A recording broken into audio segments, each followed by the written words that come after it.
평생 두 아들만 바라보고 살아왔는데 결국 내 노후에 남은 건 배신감뿐이었습니다. 오늘은 제가 왜 가진 재산을 모두 기부하기로 했는지 제 이야기를 들려드리겠습니다. 이야기를 시작하기 전에 구독 버튼 한 번씩 꼭 눌러주시면 제게는 너무나도 큰 힘이 됩니다. 저는 남편이 일찍 세상을 떠났습니다. 30을 넘긴 나이에 두 아들을 홀로 키워야 했죠.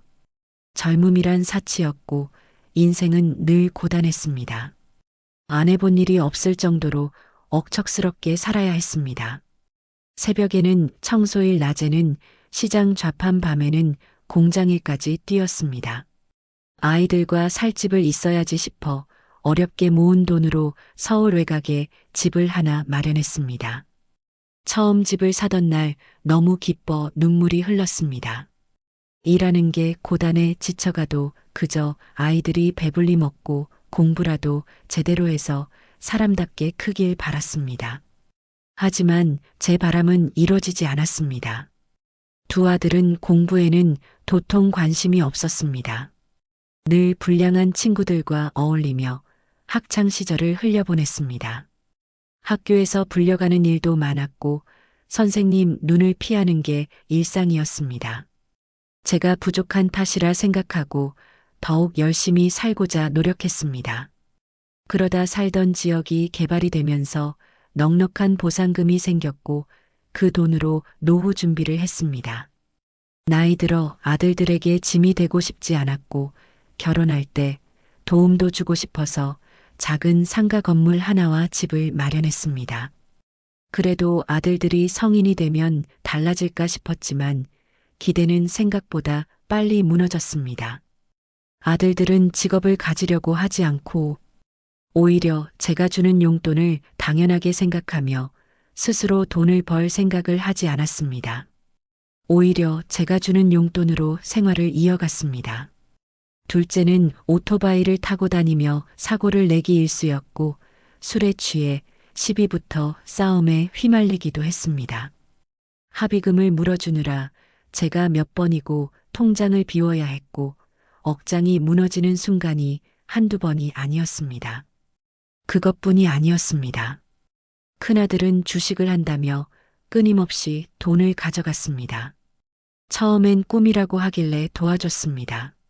하지만 결과는 늘 참담했습니다. 몇 천만 원이 사라졌다가 몇 억이 사라지기도 했습니다. 급기야 사채까지 손을 대고 그 빚까지 제가 떠안아야 했습니다. 가슴을 치면서 그래도 내 아들이니 어쩌겠나 라는 마음 하나로 버텼습니다.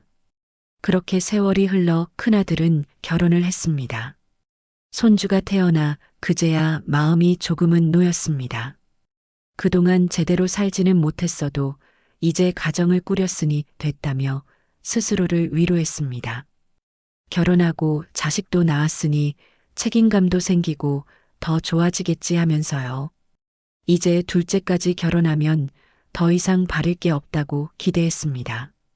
큰아들이 결혼할 때 큰 돈을 보태주고 때마다 용돈도 넉넉히 주었습니다.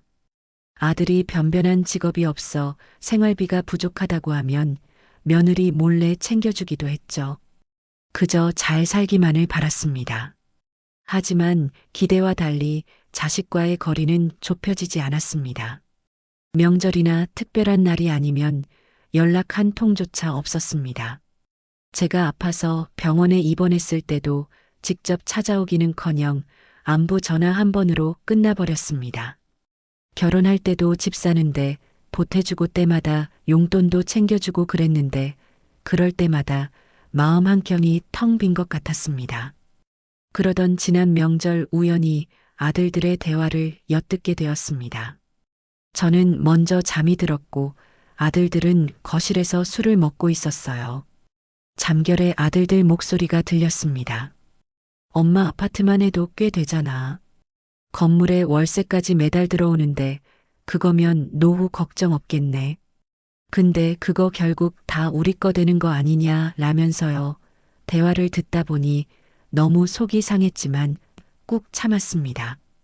작은 아들은 사업 시작하려면 돈 필요해서 달라고 해야겠다고 하고, 큰아들은 무슨 돈을 또 가져가냐며 언성이 높아지더라고요. 그러더니 서로 더 많이 받아야 한다고 싸우는데 진짜 속에서 피눈물이 흘렀습니다.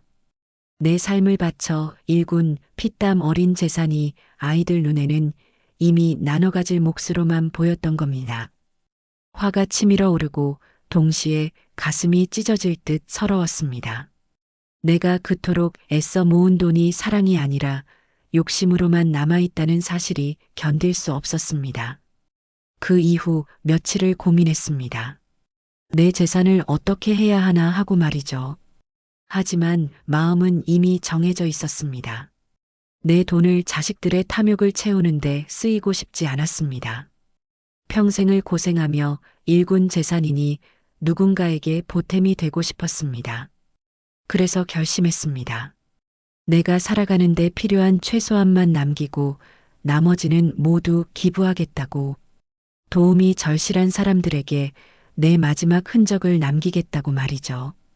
젊어서 혼자 아이들을 키울 때 저도 복지관에서 도움을 많이 받았는데 그 생각이 나면서 복지관에 기부해야겠다고 마음을 먹었습니다. 그렇게 마음을 정하니 생각이 좀 정리가 되면서 마음이 편안해졌습니다. 그리고 빨리 실행에 옮기기로 결심했죠. 절차를 알아보고 법률사무소를 찾아가 유언장을 작성했습니다. 변호사가 조심스럽게 물었습니다. 자식들이 반발할 수 있습니다. 괜찮으시겠어요? 나는 단호히 대답했습니다. 괜찮습니다. 제 인생의 마지막 선택이니까요. 펜을 잡은 손은 떨렸지만 마음만은 단단했습니다. 그 순간 나는 오랜 굴레와 고민에서 벗어난 듯 했습니다. 유언장을 작성하고 며칠 뒤 아들들을 불러 모아 내가 가진 재산 다 기부하고 너희에게는 남겨주지 않겠다고 선언했습니다. 순간 두 아들의 얼굴이 굳었습니다. 처음에는 놀라더니 곧 분노로 바뀌더군요. 엄마, 그게 말이 돼요? 우리는 어떻게 살라고 그 돈을 남을 줘요? 우리 생각은 하나도 안 하는 거예요? 진짜 너무하시네. 이렇게 화를 내며 가버렸습니다. 화를 내는 아들들을 보면서 한편으론 서운했습니다. 하지만 아들들의 말에 더 이상 흔들리지 않았습니다. 이건 내 인생 내 선택이고 후회하지 않는다. 그리고 진짜 너무한 건 아들들 아닌가요?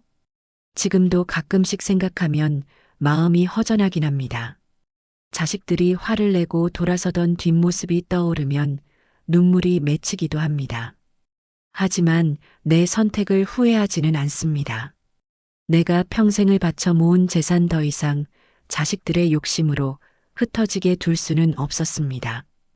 그것이 자식을 위해서 부모로서 마지막으로 내릴 수 있는 단호한 결심이었습니다. 그 이후 저는 고향으로 내려와 혼자 지내고 있습니다. 이제 이런 아들들과의 힘든 상황을 벗어나니 홀가분하기도 합니다. 사람들은 말합니다. 부모는 자식을 놓을 수 없다고. 하지만 때로는 자식을 놓아야 부모도 자신을 지킬 수 있다는 걸 저는 배웠습니다. 제 이야기가 누군가에게 작은 울림이 되길 바랍니다. 이야기를 끝까지 들어주셔서 감사합니다. 이야기가 와닿으셨다면 구독과 좋아요 한 번씩 부탁드립니다. 감사합니다.